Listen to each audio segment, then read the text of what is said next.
এই স্বাধীনতা বিরোধী একটা চক্র, তারা মাঠে নেমেছে, তারা স্বাধীনতার সার্বভৌমত্ব এই দেশের ক্ষুণ্ণ করতে চায়।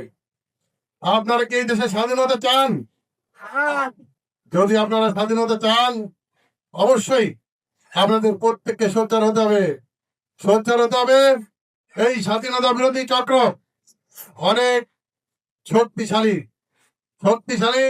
তারা প্রত্যেকটা বাড়িতে বাড়িতে গিয়ে ভোট প্রার্থনা করছেন, কিন্তু আমাদের নেতা কর্মীরা কিন্তু ভোট প্রার্থনা করছেন না। তাদের বাড়ির মহিলারা ভোট প্রার্থনা করছে, কিন্তু আপনারা করছেন না।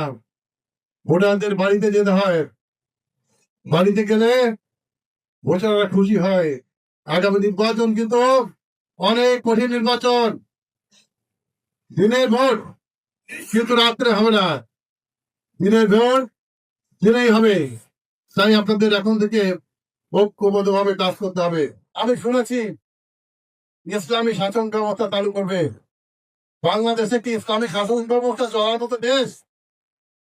এই দেশের প্রায় 20 থেকে 25% সনাতনী ধর্মের লোক, হিন্দু সম্প্রদায়ের লোক, তারা কোথায় যাবে?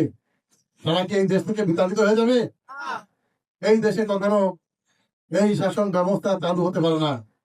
অনেকে পতিতালয় বুঝবেন না, একটু বাংলা ভাষা করে গালি দেওয়া হয়ে যাবে, তাই একটু না ভুলেও পারছি না। যারা সরকারি অফিস আদালতে চাকরি করে মহিলারা, তারা নাকি বেশ্যা হয়ে যাবে।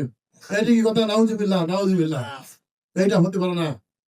আমাদের দেশ, আজকে আমাদের ছেলেমেয়েরা লেখাপড়া করে, শিক্ষা লাভ করে ভালো একটা চাকরির জন্য, চাকরির জন্য আমরা দেখেছি সৌদি আরব, যেখানে আমাদের পবিত্র স্থান, সেখানে মহিলারা ডাক্তার, ইঞ্জিনিয়ার, সকল প্রকারের অফিসিয়াল কর্মচারী সেখানে আছে।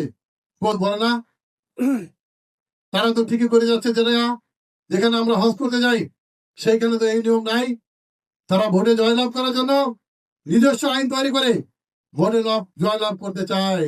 আমরা কিন্তু এটা হতে দিতে পারি না।